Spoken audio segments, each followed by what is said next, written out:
Muy bien, ahí estaba entonces este panorama, ¿no? A julio de este año, 12 de las 25 microfinancieras perdieron parte de su patrimonio efectivo. Ya escuchábamos a Víctor Fuentes de IP explicar a qué nos referimos con este patrimonio efectivo, que es una especie de colchón que le permite a la microfinanciera actuar frente a situaciones adversas en temas económicos, ¿no? El sistema financiero en nuestro país se componen por los bancos, cajas rurales, municipales, financieras, pero estas tres últimas, o a estas tres últimas se le denomina justamente microfinancieras, y las cooperativas no están en esta ecuación.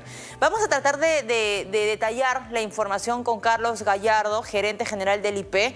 ¿Qué tal, Carlos? ¿Cómo estás? Buenas tardes. Buenas tardes, Valeria, mucho gusto. A ver, a julio del 2024, 12 de las 25, ¿tenemos que preocuparnos cuando hablamos de que casi la mitad o el 50% de las microfinancieras han perdido parte de su patrimonio efectivo? ¿Es causa de alarma? Yo creo que el sistema se ha puesto a prueba, ¿no es cierto?, en los dos casos de este año con Caja Sullana y Credinca, y vemos que hay razones para no preocuparnos en la medida que en estos dos casos ni siquiera se ha tenido que usar el Fondo de Seguro de Depósitos. Ambas entidades financieras han sido absorbidas, ¿no? Se subastaron sus activos, sus pasivos, y digamos para el cliente final es como que no hubiera pasado nada, ¿no? Y eso es porque funcionan los mecanismos que se han dispuesto dentro de la superintendencia para estas situaciones, ¿no? Entonces creo que no es para preocuparse, sin duda para quienes están buscando en qué entidad financiera depositar sus ahorros o buscar sus alternativas.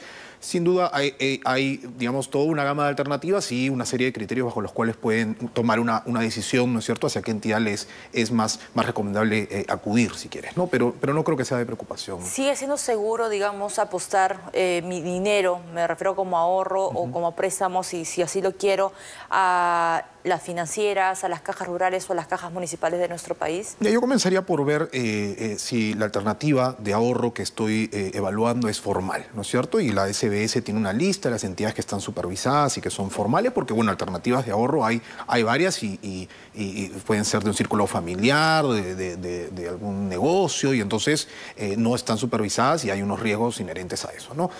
Luego vería si están cubiertas por el Fondo de Seguro de Depósito. También hay una lista dentro de la web del Fondo de Seguro de Depósitos para ver las entidades, si la entidad está cubierta y las condiciones de esta cobertura, ¿no? Y lo que vemos es que hoy casi el 100% de las personas están cubiertas por el 100% de sus montos, ¿no? Entonces, en caso las entidades financieras sufriesen una quiebra, una pérdida importante de su patrimonio y tuvieran que ser intervenidas, en el caso de llegar al uso del Fondo de Seguro, estarían cubiertos, que es lo que pasó con Caja Raíz hace algunos años, ¿no? Exacto. Entonces, digamos, no hay estas pérdidas, pues, digamos, de varios clientes de depósitos por lo cual debiéramos preocuparnos. Creo que el sistema permanece sano, digamos, a pesar de estos baches, ¿no? Ahora, pese a la calma, digamos, que se transmite desde el sistema financiero, el trabajo bueno que ha hecho la SBS, digamos, tratando de regular y vigilar de manera constante, y además de la función que tiene el Fondo de Seguro de Depósito, que es algo que, si tenemos que recomendar algo a la gente, ¿no?, a la audiencia, es: fíjate si tu dinero va a estar en una entidad que esté protegida por el Fondo de Seguro de Depósito. Sí, comenzar por lo que decía de si es una entidad formal, si está cubierta por el Fondo de Seguro, y si quieres un análisis más técnico, las variables, por ejemplo, que ha usado el IPE en este informe, que se obtienen, pues, de los estados financieros reportados por las entidades, están en la página web de la superintendencia. Un análisis, alguien que quiera hacer un análisis más técnico puede utilizar distintos criterios para determinar, si quieres, dónde es de que corre menos riesgo, pues, de que una entidad tenga algún problema en el futuro. Hay que tener en cuenta también que venimos de una coyuntura de pandemia y de fenómeno del Niño del año pasado, de reducción de la actividad económica. Incluso la inseguridad es un factor también que afecta a los negocios, porque en la medida que yo me preste dinero, ¿no es cierto?, a un plazo determinado, pero mi negocio, las lluvias no llegaron, ¿no es cierto?, o la inundación destruyó mis sembríos, ¿no?, o tuve que estar, pues, estuvimos en cuarentena, ¿no?, o la inseguridad se robó los activos de mi negocio, no voy a poder repagar esta deuda. Entonces, si eso ocurre en una masa grande de personas que se han prestado dinero a estas entidades microfinancieras, pues sin duda la entidad microfinanciera va a sufrir la pérdida del colchón que hablábamos, que es el patrimonio y que llevó a que estas dos entidades fueran intervenidas. O sea, hubo una pérdida masiva de este Ahora, colchón. podríamos concluir entonces, Víctor, que justamente estas son las razones que explican la situación de las 12 de las 25 microfinancieras que han perdido parte de su patrimonio efectivo. ¿Es correcta, digamos, esa conclusión? Mira, yo creo que en el caso de Credinca y de Caja Sullana, que tenemos bien identificado que venían por estos problemas de morosidad vinculados a esta caída en la actividad económica. ¿Ya? Sí creo que hay dos aspectos más que hay que tener en cuenta en el análisis de cuán afectadas se han podido ver estas entidades. Dos variables. La primera es el tope a las tasas de interés, ¿no? Porque este mecanismo que se implementó desde el 2021, en la medida que restringe la otorgación de un crédito formal a través del sistema financiero de una entidad supervisada por la SBS a una persona por encima, ¿no es cierto?, porque lo prohíbe por encima del tope que se ha establecido por norma del Banco Central, digamos, restringe pues la capacidad de que estas personas se puedan prestar en este espacio y solo les queda utilizar los mercados informales. Entonces, hay un impacto, sí, en la medida y en mayor medida en el caso de las entidades financieras, microfinancieras, que tengan este tipo de clientes más pequeños, de más riesgo, de menores ingresos, más rurales, ¿no?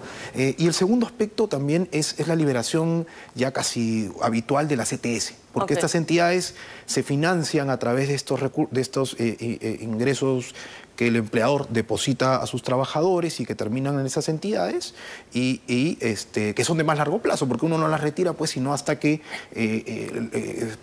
sale del trabajo, ¿no? Entonces, esta capacidad de financiarse de estos recursos, que también ya están completamente liberados hace buen tiempo, también complica la capacidad de fondeo de estas entidades. Entonces, además de la situación financiera, yo le echaría un ojo a estos otros dos aspectos, ¿no es cierto?, que yo creo que complican el escenario para estas microfinancieras que se dedican a atender, como te digo, a zonas rurales, microempresarios, personas de menores ingresos.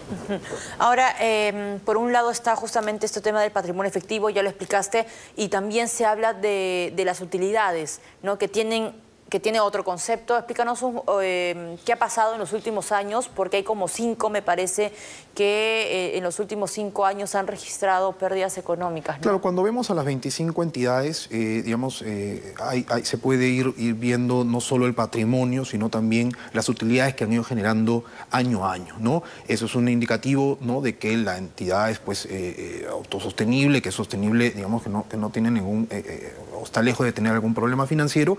Identificamos que hay 5, entre cajas rurales, cajas municipales, incluso una financiera también, que tienen o arrastran pérdidas o registran pérdidas al menos en los últimos 5 años, ¿no? Ahora, hay que tener en cuenta también que cuando vemos cuántos depositantes tienen estas entidades, cuántas personas que se han prestado dinero de estas entidades, cuando vemos cuál es el volumen de estos recursos que manejan estas entidades, es bastante pequeño en comparación al tamaño total de nuestro sistema financiero. Y entonces yo creo que si bien hay un riesgo, ¿no?, teniendo en cuenta los mecanismos con los que cuenta la SBS, ¿no es cierto?, de protección, pero aún, digamos, si quisiéramos ver qué riesgo corre en nuestro sistema financiero, ¿no es cierto?, es pequeño, ¿no es cierto? Entonces, sí, lo que puede estar ocurriendo también es que para las coyuntura económica que estamos viendo, a lo mejor son demasiadas entidades financieras abarcando un mismo público, una misma región, ¿no? Y entonces es un tema de escala también que lleva a que no sean necesarias pues tantas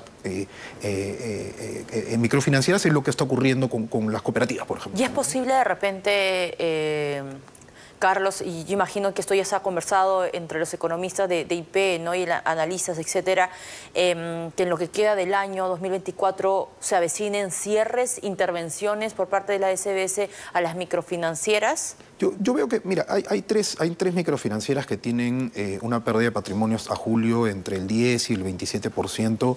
Yo creo que hay una distancia, se requiere el 50%. En el caso de Caja Sullana y Credinca, una perdió el 55%, a la otra el 60%. Creo que para llegar a esos niveles estamos lejos aún. No me preocuparía, si quieren, hoy esos aspectos.